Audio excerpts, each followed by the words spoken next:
And sets another day. Billions will kneel and pray. Anything to aid escape from the world so cold and gray. It's a good boy. And we're back with another episode of Bones and Tubes. Days are flying by. Oh yes, they are. We're in June. We just started June. We are. It's beautiful. Do you think the new gym thing, the working out, when it starts, we're gonna have to change our names? Oh, definitely. I came up with new ones. What's that? Instead of Bones and Tubs, it would be Gains and Cuts. I was to say, it had to do something with gains, definitely. And Swoles. Gains and swolls. We're going to be like I want to grow like a thick, like early 1900s Italian mustache. Oh, definitely. And just get like swole, bro. Mm-hmm. We'll feed each other whey protein like baby birds. Yeah. That sounds good to me. Fucking yeah, I'm already there. Just to get you guys in the know, we're both about to probably join a locally owned and operated gym. Yes. That specializes in gains, powerlifting, and cuts. Yeah. Come on. So that's what we're referencing to. If I get bigger, it's not because I'm taking Equicois and testosterone 350. Right. It's just because I'm eating a lot of protein powder, or HGH, or right, what have you. None of those things. Whatever your favorite artificial growth hormone is. Yeah. But yeah, so just to get you guys in our lives, we're both about to. I haven't been a member of a gym for a while. I was a member of the Y for a really long time, but it was kind of a waste of money where I was living at the time. I didn't have a Y near me. I was a member when I was living out in a different area. Young man. But, yeah. I mean, I liked the Y. The Y was all right. I like to go there and swim. I never used all the amenities, like the swimming and stuff like that. It was cool if you liked child urine. Yeah, I was going to say, it's like, I think the whole process for me is if I'm going to go work out, I didn't want to have to, like, get into swim trunks. Yeah. Jump in a pool, swim around, and then, like, have to go work out or do however I was going to do it. It just all seemed bad. I can say this, though, that the Y, at least in the time that we went there together, it was not creepy in the locker room. The last gym I've been going to since then there's like old men, 4 or 5 old guys that just either hang out in the shower or wander around the locker room naked, and they never work out. Well, I mean, it seemed like it's just part of the MO of any gym you've ever been into that there had to be at least, not every time, but at least most of the time, one naked old man in the locker room getting in some state of dress. Right. Like, usually, like, you would walk in just as he was about to put his gym clothes on, so he was pulling down his fucking briefs. Right. And seeing his old white ass. He's just letting you know. He's like flying the flag. You know, letting you know. He was signaling me. He's down. Yeah, he was signaling DTF. Me. And I wasn't on that, so he's probably a little disappointed. Yeah, every day it's just a fresh disappointment for him. But Dr. Doug used to shower with him. Oh yeah. Yeah. Well, Dr. Doug has this like weird way about him where he just like anytime like a normal person their mind would send up red flags and you're not supposed to like stranger danger. Yeah, stranger danger, big time, right? Right. Like picking up hitchhikers and whatnot. That's fine. Dr. Doug, he apparently doesn't give a shit. I've seen him pick up hitchhikers. He'll do whatever he wants. He's not afraid to fight. He'll munch down on some food from a strip club buffet. I mean, that Salisbury steak's not gonna eat itself. Ooh-wee. Yeah. But yeah, so we're gonna be getting some sweet, sick gains, and getting way swole. So ready. And we're gonna well, we kind of have to. I mean, in this day and age, I think at this point, governments probably aren't gonna be doing much about terrorism. Right. I mean, and I'm not even getting specific here. I mean, we could go ahead and just stay vague about this one and say just terrorism in general. Yeah. I'm not going to get into what type. You don't have to. Let's just say, I mean, here's the thing. Okay. Yes, I'm aware that there's more than just Islamic terror, or radical Islamic terror, as some would call it. These Buddhist terrorists are really making a name for themselves. I mean, there are white nationals out there, but there are a lot of hot talk right now. They don't really. I don't see much out of them. Picture them hanging out in an old church house, just screaming racial shit at the wall. Yeah. I mean, I don't feel as threatened by them. But then again, I'm not a POC, so I wouldn't feel as much like fear towards a white nationalist than I would say a Islamic terrorist. You should. When the economy collapses, you should fear them. At least the, what are they called? The Northwestern Front. Have you ever looked at them? Oh, yeah. They basically said that, like, the time to come home is now. And if you're not home by the time everything hits the fan, then you'll be an enemy. See, I don't like that rhetoric. Nope. Well, in that, like, you know, I was working at the Factory of Sadness last week, and I was outside, and there was a group of I don't know what to call them on here. Let's just call them white nationalists. But it's a gang of them that you see at the Factory of Sadness. A group. Yeah, and they were all like standing around a circle doing synchronized calisthenics, right? In a circle. Okay. And I was driving past them, and the guy that my partner with me at the Factory of Sadness that day, I said, "Oh, look, the storm front is coming in." Yeah. I was like, "You got to watch out for the storm front." Yes. But yeah, I guess they are a threat. Yeah, and especially when they have that rhetoric, like, if you're not, you know, on board with fucking, you know, swastikas and shit, like, come on, big dog. Come on now. But yeah, I mean, yeah, I guess if the government's not going to do anything about these groups, I guess we just got to get them sweet gains. Those gains aren't going to get themselves. And, you know, get way swole. And yesterday I went target shooting and did a decent job of that. I did just some sight drills and, you know, some, precision marksman drills where I was just, you know, distance away trying to, you know, hit the mark real well. And then I was doing rapid fire drills. I was impressed with my rapid fire abilities, in all honesty. It's good. Yeah, it's still way on point. That's awesome. But yeah, so, because I mean, shit. I mean, look. I mean, I feel bad for people who live in England. They can't even carry a gun to protect themselves. They can't even have knives anymore, right? Yeah. I mean, the cops were running away from this shit. Yeah. Well, they say that the first responders don't even have weapons. Like, you have to call basically SWAT in over in England in order to get a firearm. That shit's crazy, man. They've got billies and bobbies. That's about it.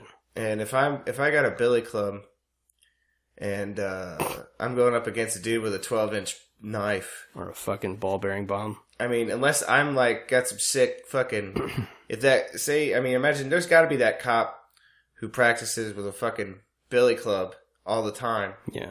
And fucking learns how to do some sick shit with it. Lives at home with his mom. Yeah, like TJ Hooker shit where he could like fucking boomerang that shit like Captain America, hit him in the face, boo, and it bounces back to his hand. Yeah. That probably exists. He wakes up 3 hours early every morning, has a nice tall glass of Builder's tea, and just smashes the heavy bag. Yeah.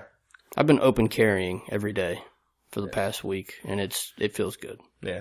Well, I mean, here soon enough, as the way things are going, it seems like you won't even need to get a permit to be a concealed carry anymore. That's fine. You shouldn't really. I mean, we've had the concealed carry permit since we drafted the the paper that we've all forgotten about that gave us our rights away from the government. Yeah. God-granted rights, if you will. That we were allowed to bear arms, carry weapons. Do they mean physical bear arms?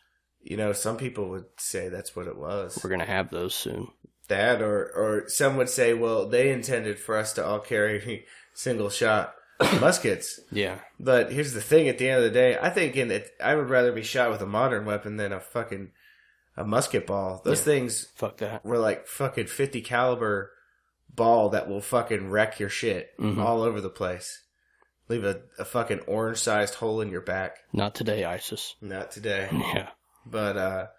But yeah, so I guess we just got to take things in our own hands when it comes to that. As we should. Be responsible libertarians, I guess. Personal responsibility. Exactly. Come on. So at least I know me and mine are okay. Yeah.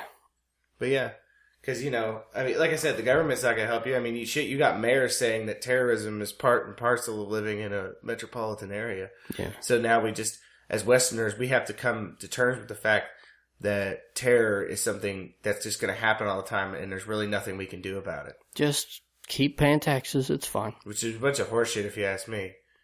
I mean, we've dealt with terror. I mean, in pre-industrial times, we dealt with terrorists in the right way. I mean, look what Thomas Jefferson did. He didn't give a fuck about the Barbary pirates. Really, these mayors are saying these things are just like Bush after 9/11, where he came out and encouraged everybody to go shopping. Like, what the fuck are you talking about, man? Yeah. Gotta keep buying stuff, you know. Yeah. Laura. You're being a cunt. But yeah, so we just wanted to get into that before we got into, we're going to get a little short topic here, of course, from our saint, the Saint Kathryn of College Corner. And she wanted to ask us a sci-fi question. Okay. And I think that's okay. We could get a little fantastical this morning before we get into our main topics of the day, which is we carry on with this new method. We've gotten some feedback and people seem to like it. Not jumping around so much and just kind of honing in on one or two topics that kind of create a theme. Yeah. But the question is, and this is from St. Kathryn, what theory for deep space travel do you feel is most plausible? Wrinkles in time, high-speed spacecrafts, or something else? Well,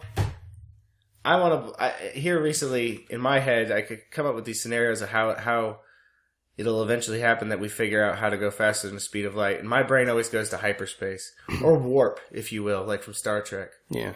Ability just to go really, really, really, really fast. Now, that's not to say we might figure out some other, there's some of them carry the theory about bending space. Yeah. Kind of like in Dune. That's how they do things. Basically, they bend the space around. With that creepy little brain thing. Yeah, with the, oh my god. Anybody who listens who watches Dune is going to be pissed at me right now because I can't remember the name of them. They're the Navigators. Yeah. They're just called the Navigators. But, yeah, they take in shitloads of spice gas and become mutants and be able to have the ability to bend space and time safely. They're like future meth? Yeah, pretty much. Okay. Well, it's like freebasing spice. I understand. Instead of just eating it or any other means of drinking it, they're literally vaporizing it. Well, it's more efficient, Yeah. Well, it definitely has some effects. Space dabs? Yeah, more or less. But, it's definitely not microdosing. No. But microdosing has its own purpose, but when you're talking about interstellar travel... Yeah, the ability to navigate space safely. Yeah, you don't microdose. No. Those are heavy use days. But other than that, I'd say the only other option we have before us is like warp and things like that. But I think even those have their own practical obstacles. I mean, logically speaking, no matter how fast you go, if there's a pebble stationary in space and you travel across that pebble, you're fucked. You're fucked. That pebble is going to travel through your entire fucking spacecraft, through any person that's in its past body. It's going to rip you open like the American Challenge. Yeah, exactly. Just tear you to pieces. Goodness. So I don't know how we would go about changing that. And then I've heard other things where people say that when you go certain speeds, and you can see this even in low speeds like we have, you create like an air bubble around your car, right? Mm-hmm. And like say you have a truck, and the truck bed creates like a circular wind pattern, right? Well, the same thing applies to spacecraft, except we're not talking about wind. We're talking about radiation. Yeah. So what happens is it's like as a ship travels through space at those speeds, it has that same effect where it starts picking up radiation that can't kick off again. Yeah. But then when it stops, it will suddenly and very forcefully kick off all that radiation. Boom. So basically what happens is, say like a spacecraft left Earth. It left Earth. Because that's what we're calling it now. Yeah. And then went out and then came back. And once it came even close to Earth with those levels of radiation on board, it would just fucking fry it. Well, yeah. We definitely got some things to work out. Oh, there's definite kinks in the rope here. We're still dealing with this radiation problem on Earth. I find it terrifying, the fact that we have seemingly countless number of suns that we've just built in the middle of nowhere, and they're powering them with diesel engines to keep them cold. Oh, you talking about the new fusion reactors? No, just in general, the old school nuclear reactor tech that we have. That and, I was listening to the Joe Rogan podcast from May 25th with the guy from Evergreen University. Yeah. And he was talking about, could you imagine, in Nevada where we go and bury spent nuclear rods? Jesus. 200 years from now, somebody's digging out there and then they're fucking dead. He was digging out there and found some barrels and... They put up a sign, but it didn't last the testament of time. Fuck down. I'm just pissing blood all the time. Yeah, it's fine. But, I know I saw something. They're trying to change nuclear power, and they're trying to go towards, there's these fusion reactors. They're small, more efficient, and they don't emit as much radiation as the old school shit. The old school shit kind of seems a bit archaic anyways. When you get into the mechanics of how nuclear power was, like, how they're doing it, where basically they just take fucking rods of fucking whatever they're using, uranium or plutonium, and they get superheated, and then they just pour water over them. Yeah. And it steams the water, and then they use that steam to generate electricity. Safety. That seems really, like, archaic. It feels like a caveman's way of, like, using that kind of power. He made a good point in that show, and he's like, well, we were promised two things with nuclear energy, and neither one of them came to fruition. One, electricity too cheap to meter. False. Fake news. Yeah. And safety. Yeah. Fukushima. Yeah. Fuck you. Fukushima. Yeah. Bullshit. Nothing's real. Fake news. Nothing's real. Yeah, I mean, it's just, it seems like all a bunch of bullshit. And even then, like, even what are we supposed to do when, like, there's people who put solar panels all over their house and they end up not paying anything for electricity. What happens to them? Well, the fuck, they get taxed, don't they? Tax that ass. They get taxed for having solar panels. Go fuck yourself. Tax for the money they make. Putting it back into the grid. Exactly. Eat a fat dick. These motherfuckers, man. They'll find their way, won't they? I'm tired of the system. They'll find their way. How's it going to be that eventually everybody has solar panels and we're all just really just putting energy back into the grid and we're still going to be paying for electricity? Once the robot revolution happens and they allow all these jobs to be taken over by sentient machines and we're all given a universal basic income, they're still going to tax that. Yeah. I mean, the thing is, it's like, I mean, that's what it's coming to right now. And the thing is, some have even said that, like, you have, like, Elon Musk and people saying there's a possibility that it would be better if we were, if our governors, our people who made law and stuff like that, weren't actually human. That we let machines make those calls because machines can be unbiased. Calculating, you know. Can you corrupt a machine? I don't know. Well, see, that's the thing, though. It depends on what the machine's designed to protect humanity, and if we've seen in every single fucking robot scenario involving machines and humanity, the ultimate conclusion they come to is the only way to save us is to kill us. And keep only a few of us alive. Save us from ourselves. Basically, they ultimately try to find an easier way to contain humanity, and by doing that, that means reducing the numbers, so there's less people to try to monitor. I'm thinking maybe, though, that robots might be a better system than we got now. I mean, I'm pretty sure that I've been delving down some deep rabbit holes. Yeah. I think that all these politicians are cloned. You think they're clones? Have you seen Hillary Clinton's belly button? No, I've never seen Hillary Clinton's belly button, I have to say. Donald Trump? Nope. Barack Obama? Not to my memory, no. No? Maybe. I seem to think I remember seeing him with his shirt off. Yeah, I think I've seen him. I want to say I saw pictures of him swimming on a beach somewhere, but I can't remember. If you go back and look and he doesn't have a belly button visible, will it freak you out? Oh, definitely. Or one that's terribly photoshopped? I mean, like... It's actually a cat's asshole. How far does this go back? Because honestly, I never saw George W. Bush's belly button, Bill Clinton's belly button, George W. the first belly button, Ronald Reagan's belly button. Nope. Jimmy Carter?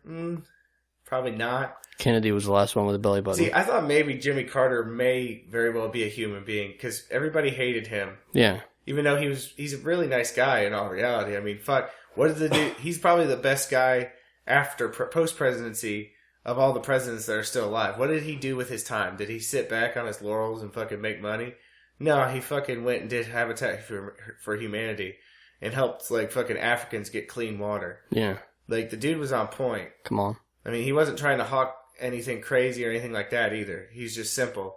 Hey, let's give people clean water and places to live.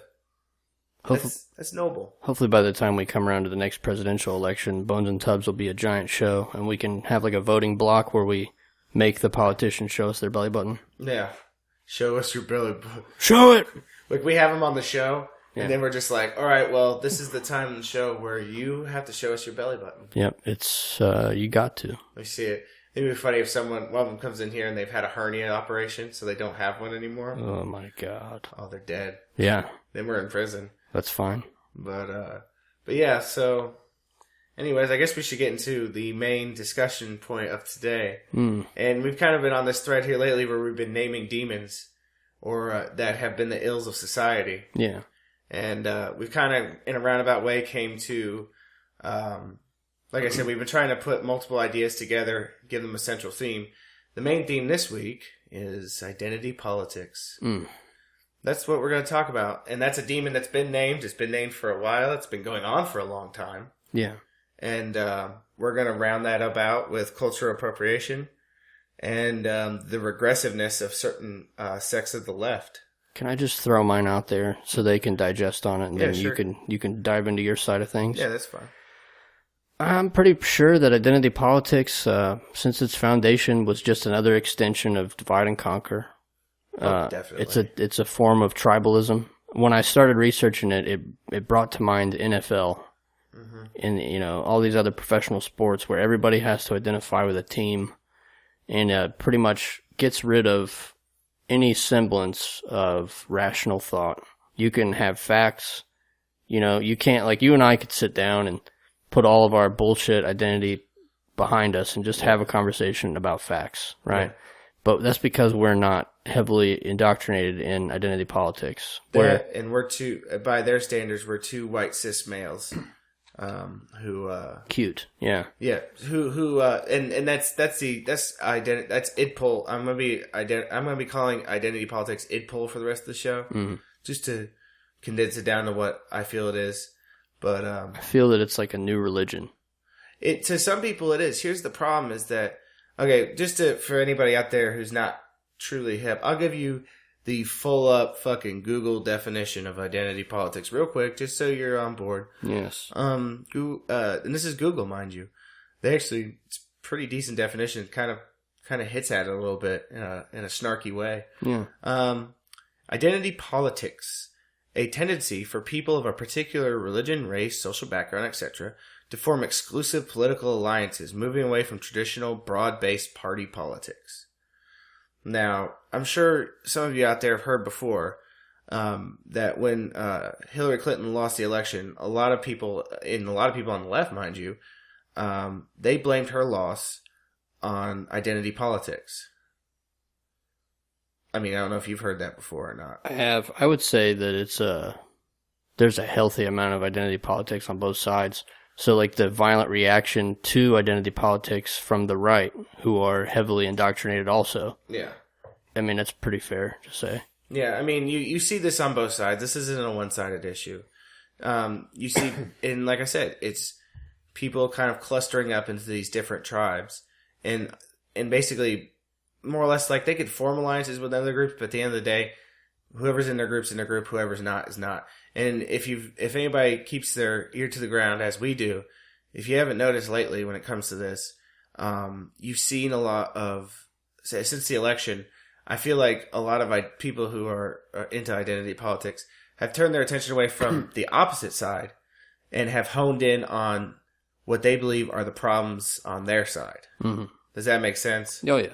Like, I mean, more or less, okay, well, take, for example, a recent thing, and I think this is where our notion that we were going to do one on identity politics came from, at least in part. I mean, this part of it, I feel like it's just come to this, more or less, for me. But yeah, so the Evergreen College incident. Mm-hmm. Okay. This is identity politics at its finest. Yeah. Okay. Anybody out there who doesn't know, was it 2 weeks ago? Evergreen College, supposed to be a very liberal college, right? Yeah. Since the 70s, there's been coalitions of people of color who, once a year, I think it coincided with the anniversary of some date. Yeah, it was a similar thing in a town, or no, it was a play that was written about a town where all the African Americans didn't show up to work. Yeah. And it left the whites, basically writhing in agony because they were central to the backbone of society. Yeah. More or less, right. So they decided to impose that in their own college. Okay, so they decided that one day out of the year, people of color would not show up for school. And we're talking about students and staff alike. They've done this since the 70s. It's not anything new. But this year they decided to flip the script and change things. And this year that group decided that it shouldn't be people of color that abandon the school this year. It should be white people. Right. Forced off campus. Now, one lone voice amongst the crowd at this school, mind you, he is a touted liberal, Bernie Sanders supporter. A Bernie Sanders supporter, if that tells you anything. Yeah. Which nothing against Bernie Sanders supporters. I actually feel more for them than for others. But well, that's where my head was in the election. I wanted to see a Bernie Trump election. Yeah, because Bernie would have won.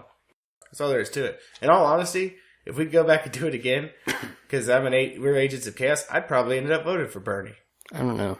I think Trump's done a lot for Keck. No, he's definitely helped the meme. The meme war is strong. The meme war is on point, and I think it's better because he's in power. But, that boy, though. Yeah. Yeah. But so this one lone professor, he came out and said, "No, I'm not participating in this." Yeah, there's a staunch difference between not participating as a group or forcing another group not to participate. Exactly. And that's the thing. He said this is basically segregation at its finest. And he's a racist. Yeah, it's more or less institutional racism. Right. Well, they called him a racist. Yeah, they called him a racist because he refused to participate. Even though he's like the hardest left, he's a Jew, Yeah. And he said, this rings a lot of bells for me as a Jew, being told where I can and can't go. He's like, it's completely different. There is no semblance of you not showing up and me being forced not to show up. Would you say at that moment he became just ever so slightly woke? Yeah, I'd say he's going through it right now. And if you've seen the videos of the president of the university, if he hasn't been woke, then he will never be woke. Yeah. They basically kidnapped that dude, and they wouldn't even let him go to the bathroom without two of them escorting him to the bathroom. And he starts talking to him. They're having a debate, and he's moving his hands. They're like, "Put your hands down! Put your hands down!" And they're just telling him this is right before everything starts to get super violent. I feel like, because this is you are just, they're being foolish. Oh, it's the fool is heavy in that scenario. Yeah. Here's the thing. It's one thing to do a peaceful demonstration of how life is affected without you around. Mm. It's another to tell someone else, we don't want you around because we want to know what it's like without you around. Right. Okay, and the same thing goes for, and this isn't the only example. There's been others where you get these, it seems like it's happening at colleges all the time, where people are asking for segregated safe spaces. Right. Where literally it will say blacks only or African Americans only or whatever, what have you. What everyone fought against. Yeah, basically what everybody in the 60s fought against. And the opposite. Like I said, that's why I call them the regressives. Right. Because here's the thing: at the end of the day, you are moving back. You're moving back. It's not even moving backwards. Because moving backwards would maybe go back a couple decades. This is literally coming full circle. This guy, I forget his name. The one we're talking about, Evergreen. Do you know his name? No, I don't know his name by heart. No. I've got it on my phone. Let me check it. He was saying that he believes that all this is a Marxist thing, where they're trying to literally bring about, through Marxist practices, their end goal is to do a full circle, like you said. They want whites to experience slavery at their hand. So do they think that, by doing that, what? So they're going to do that and then come around again and free us from this? Yeah, okay, see, that's the thing. No. So they formulated the plan to the point of slavery and then haven't gone any further than that. He mentions a scenario where, I don't know if it's a campus board of some kind of online board, but he said that they have these black kids that are posting person of color in need of AC adapter. Are there any whites that would fetch me that? And he said, you might think that people find this offensive, and he's like, a lot of people of color are stepping back because they're like, I can't believe what I'm seeing. Yeah. But he said there's a whole group of white people that they call allies, and they are just tripping over themselves to be tables for these people. I don't like this. I'm going to say this, and I don't like this word. I don't like using it. I think it needs to go away, but unfortunately, it's a four-letter word. As things continue, I feel like it has to be brought up again. These people, the white people who are placating them in this fantasy are gigantic cucks. From the kingdom of cuckdom. That's all there is to it. This guy's name's Brett Weinstein, if anyone wants to check him out. Yeah, so, and you're seeing this in Harvard, they had their own black graduation ceremony instead of having a joint one. Right. Here's the thing about all this. It's like I said, it's regressive. if the end goal of some, and this is the thing, like the left has started to cannibalize itself, because I think some are going this far, and I think there are some who are finally waking up to the realization that they're asking what the end game scenario is for these people, and they're finding out what it is. Well, it's the identity politics really is rearing its head as the religion in this sense, because you've got just like every other religion, you've got your moderates, practitioners, and then you've got like the extremists. Yeah. Right. Mm-hmm. And you can't reason with these people. It's like trying to argue someone out of a jihad. Yeah. Or try to argue someone out of any type of crusade, however you want to look at it. Yeah. And it's the death of reason. Yeah. And it's pure ideology and just rage is all it is. Well, I saw an article yesterday right before I went to bed, and I was going to go to bed, and I read and I saw it, and I was like, let me read this before I go to bed. And it more or less predicted that in the next decade, there is going to be a lot more conservatives or people who lean towards Republicans. Right. Just because like I said, everything's come full circle, apparently. Republicans have now become the bastions of free speech, apparently. Right. And Republicans, apparently, have become all about multiculturalism. It's just like the Bush era where everybody went liberal because liberals were the ones that were championing free speech. Yeah. And it's just, you have to break the cycle. Otherwise, you're just going to continue this back and forth until you're dead. This cycle's been a lot worse, though. We literally have people whose grandfathers and grandmothers were getting hosed down and fucking attacked by dogs just because they wanted to sit anywhere they wanted on a fucking bus. Right. And you got these motherfuckers saying, we want to go back to have fucking people have their own spaces. Right. Black power. How the fuck did this happen? Whose watch were we on when this shit started to turn its ugly head? Well, this guy, Brett Weinstein, said that it's popping up all over the country, and he thinks that it's a militant Marxist revolution. He thinks that they're doing it at colleges because those are the places where the most freedom of speech is supposed to be touted. So they're coming in with these minority groups inside of a minority group, and they're trying to radicalize as many people as they can to whatever end. You know what's fucked about all that is you get these kids who come into college.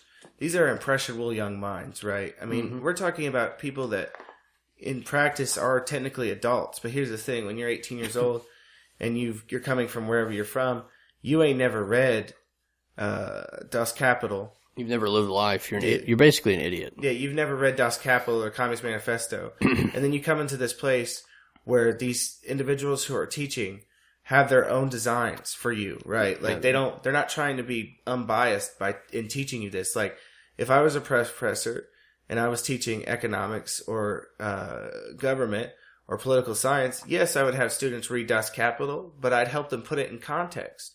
Like I wouldn't be like, this is the truth. Well, you'd want to flash them both sides. Exactly. You know. I would give them both sides of it and be like, listen, if you want to be a socialist, if you want to be a Marxist, that's fine. But here, I'm going to put some shit out for you so you understand that a lot of people who before you thought the same way, and look where it's gotten them. Murder. Yeah. Death. I mean, at the end of the day, I'm not a socialist and a Marxist, and a big argument I've always had with them is my ideology has never killed 100 million people. Not yet. I mean, I'm just saying. I mean, I know my ways aren't the best either, but goddamn. What's funny if you look up YouTube video, Jordan Peterson, college protest, right? Mm-hmm. He's a Canadian professor. Yeah. And there's videos of him going through the same thing with these, cucks, these Marxists, whatever you want to call them. And in one of them, he's trying to give a speech where he rented out an area at a campus, and these people paid or decided to come. I'm not sure the agreement on that, but it was pretty packed out.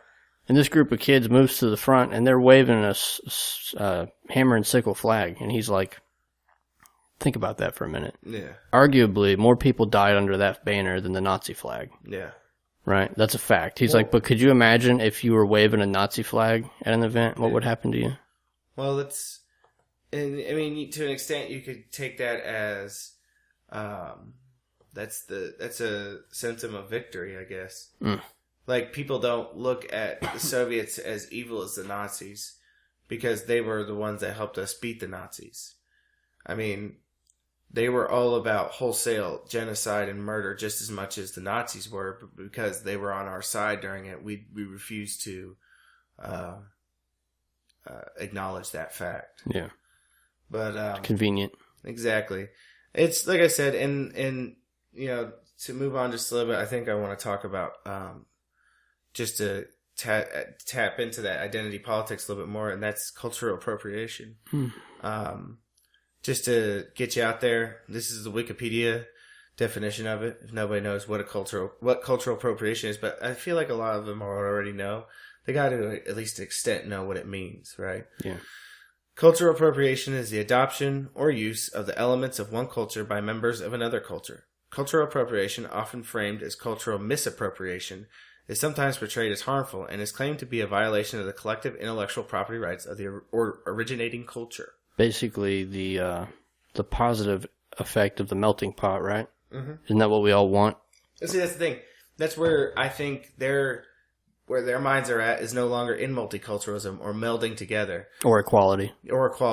Theirs is, okay, this is our culture. You can no longer take from it. So now the point is that we have melted together a bit. So what they're trying to do is like they'll call out things that have been mainstays of mainstream culture for a while and say, this is part of our culture. You can't have it. You shouldn't do it anymore. They've killed equality and they're moving full force into supremacy. Yeah. So, like, I mean, even things as... okay, like, a few years ago, the first time I started seeing things about cultural appropriation, it had to do with people wearing Native American headdresses at Halloween parties and stuff like that, right? Yeah. That's where the first time I started seeing it. They were like, this isn't right. These things are, like, those headdresses are worn by people who have been bestowed great honors by their own people. That one I'll almost give to them. Yeah. Because here's the thing. That is, I mean, and especially you got to think of the history that comes in with that. Like, a lot of fucked up shit happened to Native Americans. And and Americans themselves were the perpetuators of that fucked up shit. Can I say something fucked up? Yeah, sure. And it's kind of my opinion. Mm-hmm. I don't really know. Mm-hmm. But how much, like, you know, we've moved forward into a time now where we kind of pretend at least to be like, you know, we would never do that again, right? Yeah. But back then, I mean, it was a different world, right? Different world. Yeah, I'll give them These people traded, wasn't it Rhode Island for beads? Yeah. Well, the thing is, though, is, like I said, you got to remember, this is a different time. And there's a lot of argument now I've seen where people are like, basically, well, before we came around, it wasn't like you guys all lived in harmony together. No, they were fucking warring everywhere. Yeah, they warred all over the place. So, what is it that we're just another pale-faced warring tribe that rolls in? We just so happen to have better technology than you guys do. But that's here nor there. We've been doing what humans have done since the beginning of time. Conquer and conquest. So, but still, I was kind of like, you know what? Maybe people should ease up on that. Maybe just... But it's at the point now where people have taken it way too far. Let me put it in a different perspective. Okay. This Brett Weinstein guy blew my mind with this. Okay. He's Jewish, right? Mm-hmm. Well, his thesis, I guess, for his doctorate was he was going to write about Hitler being insane. Mm-hmm. And he decided Hitler was not insane. Okay? Mm-hmm. These words are coming from a Jew. He said Hitler was the perfect example of genetics. Hitler wanted to...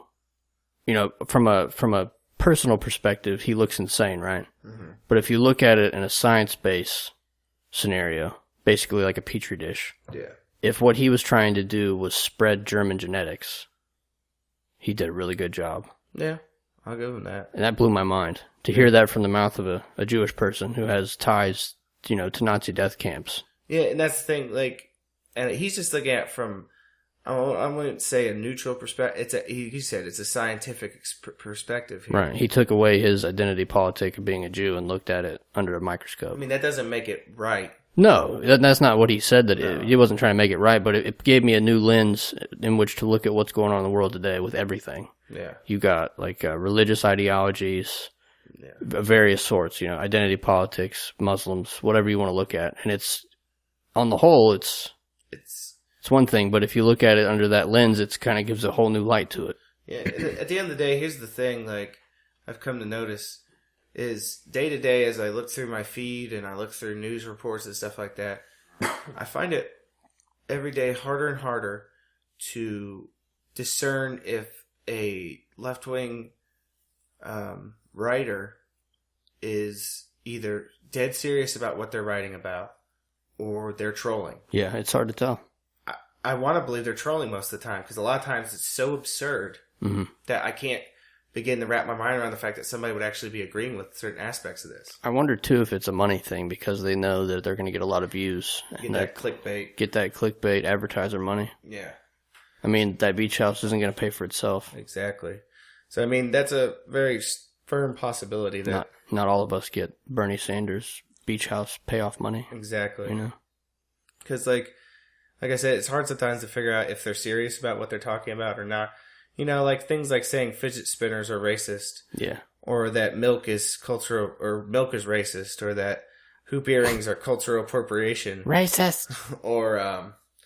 I'm trying to think of another one. Anything involving, like, you know, it's like, if say you want to listen to rap music and you're a white person, some would call that cultural appropriation. I listen to a lot of Jewish rap from Little Dicky. Does that make me what is that? I don't even know. I feel like that would make their head explode. Yeah. But people who want to wear cornrows in their hair, or dreads for that matter, is apparently all cultural appropriation. So you've taken a hairstyle, and said that we created this and you use it now. It's cultural appropriation, even though I'm pretty sure somewhere along the line somebody braided up some hair in fucking Scandinavia somewhere without ever having to meet anybody. I mean, it's fucking hair, people. Get over it. Yeah. I don't like the way you say people, and put your hands down. Oh, okay. You know? Yeah. Triggered. Put your fucking hands down. I don't know, man. Everything's so funny right now. Yeah. Funny, not funny, haha, but funny in the kind of weird way. Yeah. Well, maybe it'll take a turn the other. Like I said, there's an article that said that with all this going on, more and more people are turning to more, like even liberals are becoming more moderate because they're getting scared off by what people are saying on their side. But it's, like you said, with everything, not even just articles and videos. I mean, videos too, but I saw a video the other day of a feminist who was wearing like a two-piece in this video. And it's impossible to tell if she's serious. Yeah. But she's saying that she was swimming. Oh, I've seen this. That was fake. It had to be fake, right? Oh, yeah. I was watching it. But did you read the comments? Oh, yeah. I read the comments, and I even commented on it and said, I was like, hey, everybody, you guys need to chill out. I was like, this is fake. Fake news. I was like, this ain't real. You get that a lot. Like, for anyone that hasn't seen it, she claims that she jumped in a pool and hit her head and was unconscious. And a guy jumped in and pulled her out and resuscitated her. She said, I came back and I didn't know what happened. And he was touching me. Yeah. And he told me I was under the water for 2 minutes. And I just, part of me was excited to be alive, but most of me was screaming inside because when he pulled me by the waist, he basically wanted to have sex with me under the water. Yeah. And I saw that video. I could see the video as being fake, but these other people. Well, the other people, and that's the fucked up part is like I said, you see some of these videos, you don't know if people are being serious or not. Like a couple weeks ago, I think I mentioned a video where a woman was talking about like how we've perpetuated she believes we perpetuate the myth that sex with children is a violent thing, and that in all reality it might not be that bad for children. But we're so fucked right now with intelligence that these things can become banners and like shields for these people. You know? Exactly. I just don't know. The fluoride has worked way too well. Yeah.